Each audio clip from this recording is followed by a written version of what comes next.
Hello, everybody, and welcome to Early Access Podcast, episode 92. I'm your host, Angelo, as usual, and thank you for checking out the show. Holy shit. Seriously, holy shit. So, X-Files just aired. I'm not going to do any spoilers, but holy shit, it was so good. God, I've missed this show so much. If you're around my age, I'm 30, but if you're around my age and you watched the X-Files growing up, or you found it since then, God, this episode was just so good. It did so many things right, and I know this isn't video game related, but I can't not talk about it. It's so great to see Mulder and Scully back together. It was so good to see Skinner show up. It was so good to see the last shot of the episode. I don't want to give anything away. That was amazing. They're setting up what's going to be a really interesting and amazing 6-episode arc, and it's kind of disappointing that, I already know it's only going to be 6 episodes. I really hope that the popularity sticks throughout the 6 episodes, and people really stick with it. It seems like a lot of people are following along. It was a good idea of putting it on after the football game, even though it did start a little late. It didn't come on until 10:30. I hope that the popularity sticks up and we end up getting more than just these 6 episodes, because I'm really impressed with what they're doing with the show. Especially after how bad the last movie was. Not that it was bad, it was just like an elongated episode. I think the path that they're taking with the show is pretty interesting. It kind of skirts the line of what we've known the X-Files to be and what to expect going forward, like what the show is. At the same time, I'm kind of pissed off that we haven't had this show for the last 12 years. David Duchovny is still amazing. Gillian Anderson is still amazing.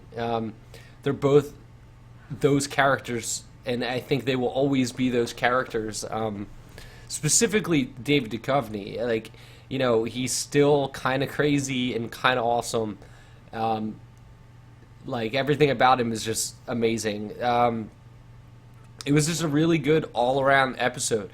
Joel McHale as the conspiracy theorist web show guy is actually really great, and I'm not a huge fan of Joel McHale, but I really like his character. I don't like some of the stuff he does. There's one scene in particular that kind of rubbed me the wrong way, but I do like him in the show.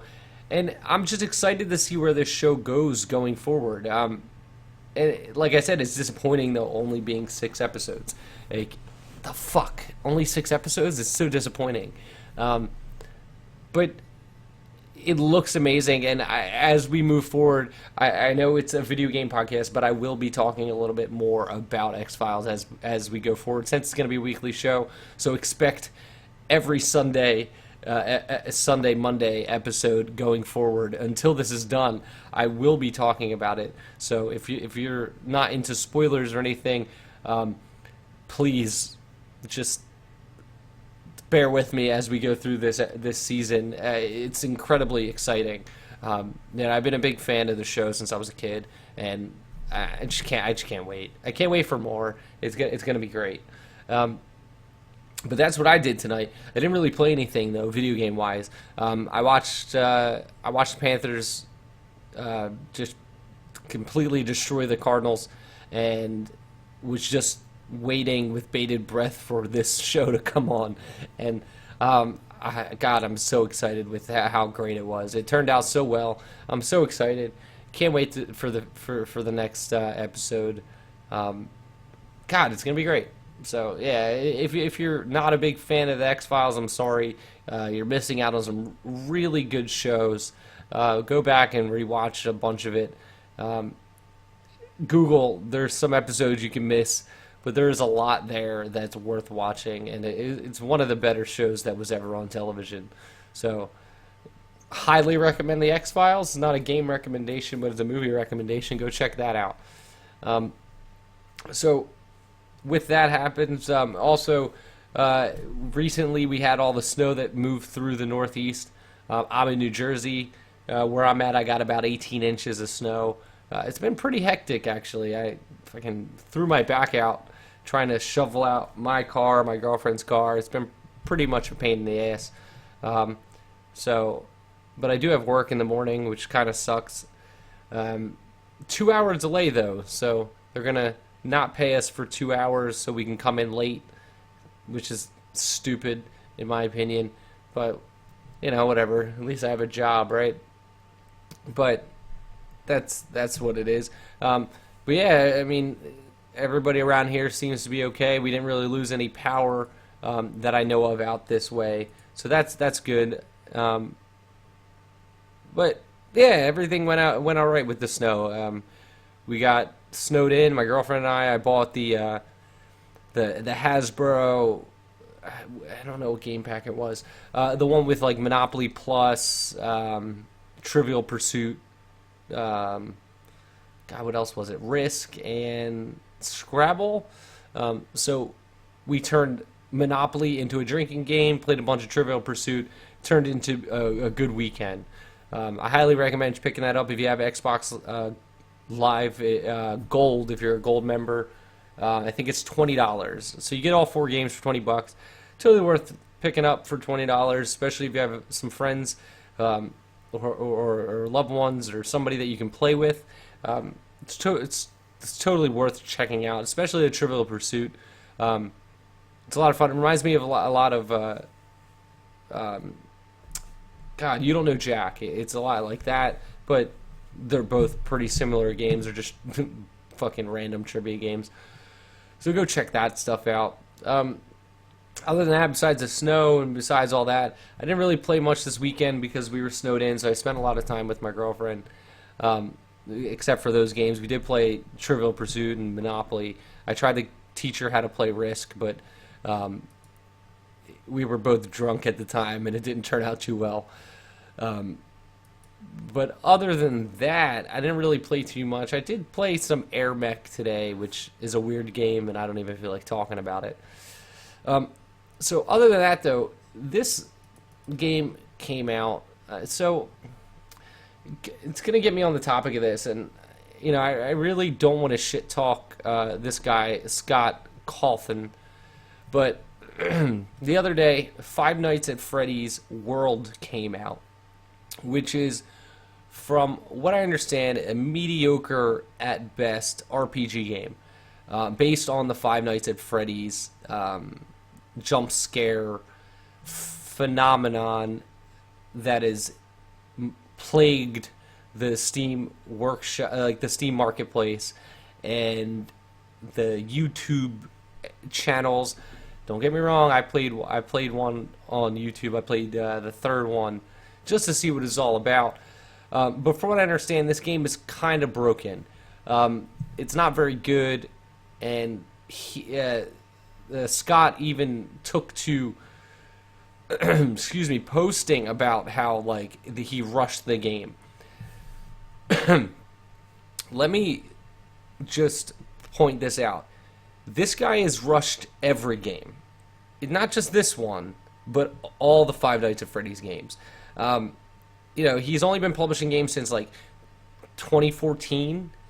He's put out 5 different Five Nights at Freddy's games, and now this Five Nights at Freddy World, which isn't even a jump scare game. It's kind of just like a shitty RPG. From what I can see of it, not even counting the reviews. The problem is all these games get very high reviews because what happens is there is a lot of streamers and YouTubers that play these games which have a very high young adult following.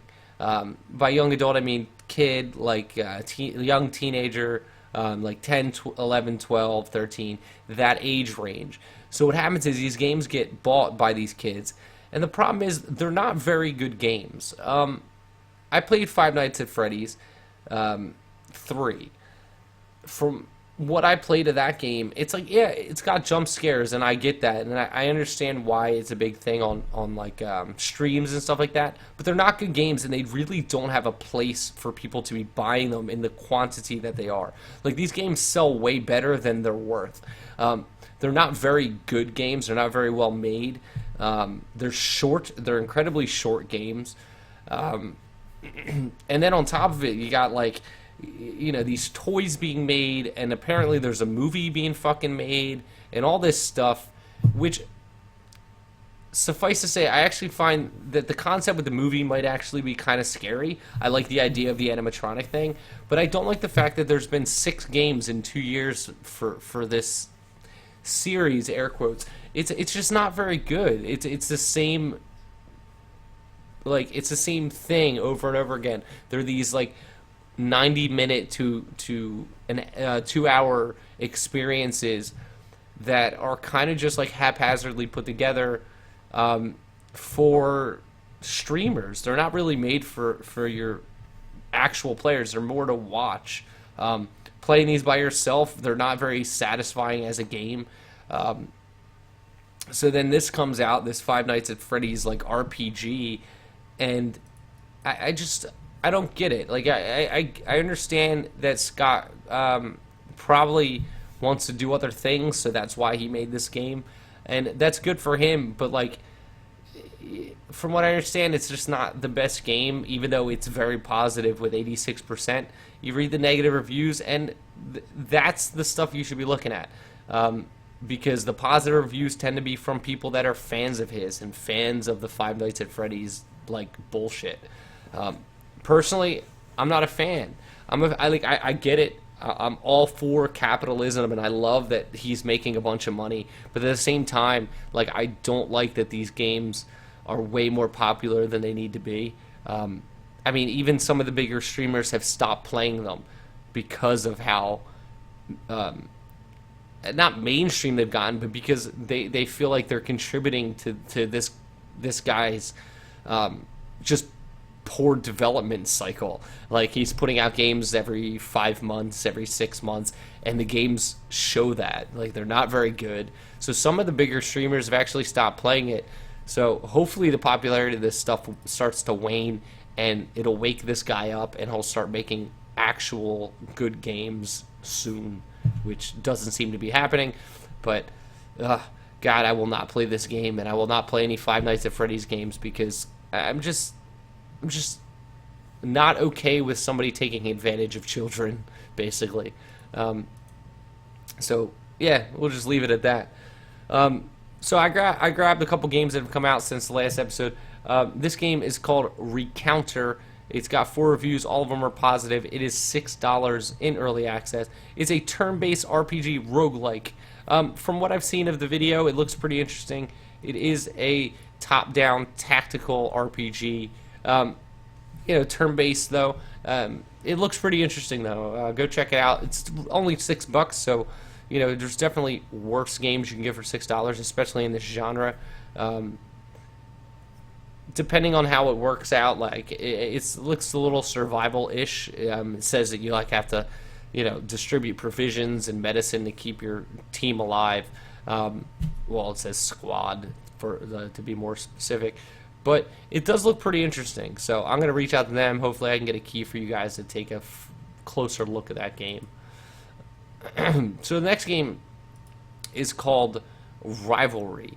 7 reviews, 100% positive, $3. I don't know what this game is. It says it's a hot seat game where 2 players take turns moving their ragdoll characters' limbs and weapons until one is victorious. It seems kind of silly, but for $3, I'm okay with silly. I don't like that it's local co-op, though. So if you're looking for a local co-op game that's kind of just like, silly and over, like, fun, it's just super gory. It's just these little black silhouette characters, and you're like basically taking turns moving your body parts trying to kill the other person. I like the concept. It's pretty neat. But again, it's local co-op. So take that for what it is. If you're in a local co-op, go play that. The last game I grabbed that came out is called Castle Torgeath. Torgeath, whatever. Descent into Darkness. This is an RPG, survival, puzzle action RPG. It's first person dungeon crawler. You've played this kind of game before. It's got 8 reviews. All of them are positive. It's $5, but it's 25% off until the 29th of January for $3.75. So it's probably totally worth your $3.75. It looks pretty competent. You're just, walking through dungeons, slashing and holding a torch in the video. At least that's what's happening in the trailer. Yeah, it seems pretty simple. But as early access goes along, it says right now it's got 6 levels, 5 bosses, a dozen enemies. So it's a fully functional RPG. It looks pretty awesome, like for a $4 RPG. So go check that out. You can check it out. Links in the show notes for all these, but the URL disappeared. Dungeoneeringstudios.com, and it's being published by Black Shell Media, and I'm a big fan of Black Shell Media. They've published a lot of really cool games since I started the podcast. Here, I'll just run through a couple of them. They did Monumental, which is pretty good. They did Overture, which I had a lot of fun with. Yeah, that's got 88% with 549 reviews. They did the Sanctuary RPG, Hordalicious, Dust Off. They've done a bunch of really cool games. Well, they've been behind a bunch of really cool games, so I trust their judgment. So go check that game out. They've been pretty awesome. All right, so this next game, I actually played this game a while ago, and this isn't in early access. They just left early access, so congratulations to the game Kwaan and Ankama Studio and Ankama Games for leaving early access. I know the game's been in early access for quite a little while. It's got 81 reviews, 79% positive. Now this is like a little side-scrolling RPG ecosystem pixel editor. That's what it says anyway. So I remember playing this game during the early access, and basically it's a community game, so you're relying on everybody else. You're basically running around collecting these pixel bits and completing community quests to kind of further what's happening. It's really weird. It's $10, and it's really weird. I'm pretty sure if you go to the YouTube channel, Early Access Podcast on YouTube, there is a video that I did, so you can see a little bit about this. It's just a weird game, and it's hard to like really explain without actually watching it happen. I probably played it like shit, but you can go check it out. It's called Kwaan. There is a video over at the website, over on the YouTube channel, Early Access Podcast on YouTube. But that's all I got for you guys. Thank you for listening. For the time being, don't forget to check out Early Access Podcast and earlyaccessmedia.com. Click through the Amazon banner on earlyaccessmedia.com. Bookmark it. Use it whenever you buy anything. Somebody, made the show $5 last week by using the banner. It really does help out the show. It helps with hosting fees and stuff like that. Follow us on Twitter, Early Access PC on Twitter, youtube.com/Early Access Podcast. But other than that, guys, go check out all these games. Go check out X-Files. Just go play more video games. And as usual, guys, this is Angela with Early Access Media, Early Access Podcast. And just be awesome. We'll see you guys next time.